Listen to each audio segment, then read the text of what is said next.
In a quiet, forgotten town, tucked away at the end of a dense forest, there was an old, decaying mansion that nobody dared approach.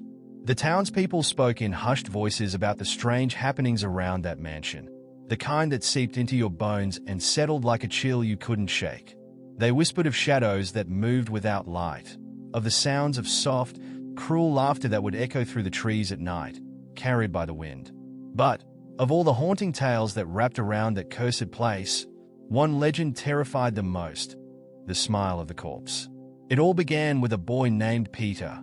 Adventurous by nature, Peter had an insatiable curiosity that would not be tempered by fear. When he first heard the stories, he was intrigued, not scared. The mansion, in his eyes, was merely an old house. One day, his friends dared him to go to the mansion at night and come back with something, anything, from inside as proof of his bravery. Eager to show he wasn't afraid, Peter accepted the dare with a grin that would be his last. The night was ink-black when Peter set off into the woods alone. The silence was suffocating, broken only by the occasional rustle of leaves or the distant call of an owl. As he neared the mansion, a fog settled in around him, thick and damp, clinging to his skin like cold, clammy fingers. The old iron gates loomed before him, twisted and rusted, creaking as he pushed them open. He took a deep breath and stepped inside. Inside, the mansion was as dark as the depths of a well. Shadows crowded the walls, seeming to stretch toward him, eager to welcome him. The air was thick with the smell of mold and something else, something metallic and sickly sweet. He ignored it, determined to prove his bravery. He made his way through a grand, crumbling hall and up a sweeping staircase, each step groaning under his weight. Dust motes floated in the air, catching the faint moonlight that filtered through the broken windows. At the end of a narrow, winding hallway, he came to a door, a thick, wooden door with strange carvings around the frame. They looked like faces, twisted in pain or horror, and the wood beneath them was stained dark, almost as if it had been soaked with something long ago. Peter reached for the handle, his heart pounding in his chest like a wild animal trapped in a cage. The door creaked open, revealing a room cloaked in darkness, the air inside colder than the rest of the house. There, lying in the center of the room, was a coffin. It was made of dark wood, splintered and rotting, and atop it lay a single, wilted black rose. Unable to resist, Peter approached the coffin. His fingers trembled as he reached out, brushing away the dust that coated it. Suddenly, he noticed something, a faint smile carved into the lid, as though mocking him. Ignoring the unease crawling up his spine, he slid his fingers under the edge of the lid and pushed it open. Inside was a corpse, dressed in what must have once been elegant clothing, now tattered and decayed. But it wasn't the clothes or the hollow eye sockets that held Peter's gaze. It was the smile. The corpse's lips were drawn back in an eerie, grotesque smile, far too wide, stretching unnaturally across its face. The skin was stretched taut, as though it had been forced into this expression long after death. The grin was hollow, empty, yet somehow alive, as if the corpse knew Peter was there, watching him. A shiver of terror ran through him, but he couldn't look away. His eyes traced the lines of that horrid grin, and at that moment, he swore he saw the lips twitch. Just a slight movement, but enough to send ice racing through his veins. Then, he heard it, a faint, raspy whisper, the sound so soft it was almost inaudible. "Smile, for me." The words slithered into his mind, twisting around his thoughts like a snake, squeezing tighter and tighter. The corpse's grin seemed to widen, the skin stretching further, tearing slightly at the corners of its mouth, leaking dark, thick liquid that dripped onto its clothing. Peter's body froze, paralyzed, as the corpse's eyes slowly opened. They were empty sockets, dark and bottomless, but they were looking at him. A scream built in his throat, clawing its way up, but no sound came out. His lips parted, and before he knew it, he felt his own face contorting, his lips stretching into an unnatural, forced smile, mirroring the corpse's terrible grin. He felt his skin stretching painfully as the whisper echoed louder in his mind. "Smile for me, forever." His face burned, his muscles aching as his mouth was forced into the same grotesque smile. his own face now a twisted reflection of the corpse. Peter's smile was forced wide, the edges of his mouth aching as though held open by invisible hooks. His cheeks trembled, muscles twitching under the strain, but he couldn't stop. Something stronger than fear held him captive. He tried to step back, but his feet felt cemented to the cold, dusty floor. His heart hammered in his chest, each beat loud enough that he swore the corpse could hear it. The whisper grew louder, almost gleeful, echoing around him in an inhuman rasp. Forever and ever. Suddenly, the cold room became suffocating hot, as if he was standing beside a furnace. The air felt thick, like breathing through a cloth soaked in warm, stale water. And all around him, shadows shifted, coalescing along the walls into vague, human-like shapes. There were faces among them, twisted and grotesque, each with the same unnaturally wide smile. Eyes peered out from empty sockets, hollow yet focused, all trained on him. Peter's skin prickled, every hair standing on end. He tried to scream again, but his lips wouldn't budge, locked in that hideous grin. It was then he noticed the faces weren't just shadows. They were spectral, translucent figures, slowly gliding toward him. Their laughter was a low, guttural sound, as if choked out from the depths of a forgotten throat. One by one, the spirits closed in, and as they did, the sound of flesh tearing filled the room. Peter's gaze dropped to the corpse in the coffin, where fresh blood now oozed from the torn corners of its mouth, spilling onto its tattered suit. The blood was thick and black, with an unnatural sheen, dripping slowly yet deliberately. It pooled around the body, glistening in the dim moonlight. And then, horrifyingly, the corpse moved. Its fingers, long and bony, twitched, scraping against the inside of the coffin with a sound like nails on a chalkboard. The thing was pulling itself up, its head turning slowly, each vertebra in its neck popping as it twisted toward him. Peter wanted to look away, but his eyes were fixed on the ghastly face now leering at him from the coffin. Its grin grew wider, impossible, until it seemed as though the entire lower half of its face was splitting open. The corpse let out a wet, choking laugh, a sound that burrowed into Peter's mind, dragging him deeper into the paralyzing terror. The ghostly figures surrounded him, their eyes empty, their faces stretched with the same sickening smile as they began to chant in low, mournful voices. "Join us, one of us, forever, smile." The chant grew louder, drowning out his panicked heartbeat.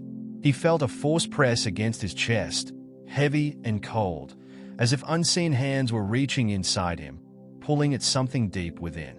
His vision began to blur, and the surrounding shadows took on new forms, spiraling and dancing as if delighted by his suffering. Then, slowly, agonizingly, he felt his body begin to move on its own. His arms lifted, puppet-like, raised by an invisible force. His legs started to move forward, each step sluggish and jerky, like his body was no longer his own. With horrified realization, he understood what was happening. The curse was consuming him, making him part of the mansion's macabre collection. His face was still locked in the gruesome grin, and he felt his skin stretch tighter with each forced step forward. His muscles burned, his jaw throbbed, but there was no escaping it. As he approached the coffin, the corpse inside grinned wider, its eyes gleaming with a malevolent hunger. A voice, colder than death itself, echoed through his mind. Smile, smile until there's nothing left. Peter tried one last time to resist, his mind clawing against the grip of whatever dark force was consuming him. But it was no use. His hands rose, resting on the edges of the coffin as he leaned forward, unable to stop himself. And as he looked into the corpse's empty eyes, he felt his body go cold, a deep chill settling into his bones as he sank deeper into darkness. Just as his vision began to fade completely, Peter caught a glimpse of his own reflection in the dusty glass of a nearby cracked mirror. His face had twisted, skin stretched thin, his eyes hollow and lifeless. A wide, grotesque smile etched permanently onto his face, a mirror image of the corpse lying before him. And then, everything went dark. Days turned into weeks, and Peter's disappearance became the new mystery whispered about in the town, a chilling story that haunted every darkened corner and lonely street. Search parties had gone out into the woods, but not one of them dared venture inside the mansion. The townspeople were too wise, or perhaps too afraid, to set foot in that accursed place. But there was one person who couldn't let go: Peter's older sister, Lucy. Lucy was a fierce girl, headstrong and deeply protective of her little brother. She'd raised him more than their absent parents ever had, and the thought of leaving him lost in the shadows of that mansion ate at her heart. Despite the warnings from everyone around her, she made up her mind. She would go into the mansion herself and bring Peter back, no matter what it took. The night was thick with mist as Lucy stepped through the rusted iron gates. She clutched a small flashlight in one hand, its narrow beam barely piercing the fog that blanketed the grounds. Her footsteps were muffled, and the surrounding silence seemed heavier with every step she took. Yet she pressed on, her heart thudding with a mix of fear and determination as she approached the rotting front door and pushed it open. The mansion greeted her with the same suffocating darkness and damp, metallic smell. Shadows twisted along the walls, and the air felt charged, like the static just before a storm. She whispered Peter's name, her voice trembling, and waited, hoping against hope to hear an answer. But only silence filled the room. With every creak of the floor, Lucy's heart pounded louder. She climbed the grand staircase, her mind racing with memories of her little brother, his laughter, his mischievous grin. The thought of him alone and afraid in this place pushed her forward. At the end of the narrow hall, she found the same door Peter had entered, the one with the twisted faces carved into the wood. Steeling herself, Lucy placed a hand on the cold doorknob and turned it. The room was colder than the rest of the mansion, and in its center stood Peter. His back was to her, his posture rigid and unnatural. Relief flooded through her as she took a step forward. "Peter," she called softly, her voice cracking. He turned slowly, his face catching the dim light of a flashlight. But the face that looked back at her wasn't her brother's. Not really. His skin was pale, stretched too tight over his face, and his eyes were hollow, lifeless, ringed with a deep, unnatural shadow. And his mouth, it was twisted into an impossibly wide grin, one that seemed carved into his face, a permanent expression of terror and madness. Lucy gasped, her flashlight shaking in her hand. "Peter? What happened to you?" Her brother's grin stretched wider, his hollow eyes fixing on her as he took a slow, stumbling step forward. A horrible, choking laugh escaped his mouth, the sound raw and guttural, as though he was forcing it from deep within his throat. "Smile," he whispered, his voice rasping, barely a breath. You'll understand soon." Terror rooted Lucy to the spot as Peter's laughter filled the room, echoing off the walls, growing louder and more frantic. She wanted to run, but she couldn't tear her eyes from her brother. The shadows along the walls began to shift again, twisting into familiar forms, faces, each with the same eerie, unnatural grin. Their voices joined Peter's, chanting softly, "Forever, forever, smile." Lucy's hand flew to her mouth as she realized the faces in the shadows were people, other people who had come to this place and never returned. Their eyes, hollow and haunted, were fixed on her, waiting, beckoning. And then, she saw the coffin at the center of the room. Its lid lay open, waiting, like a mouth ready to swallow her whole.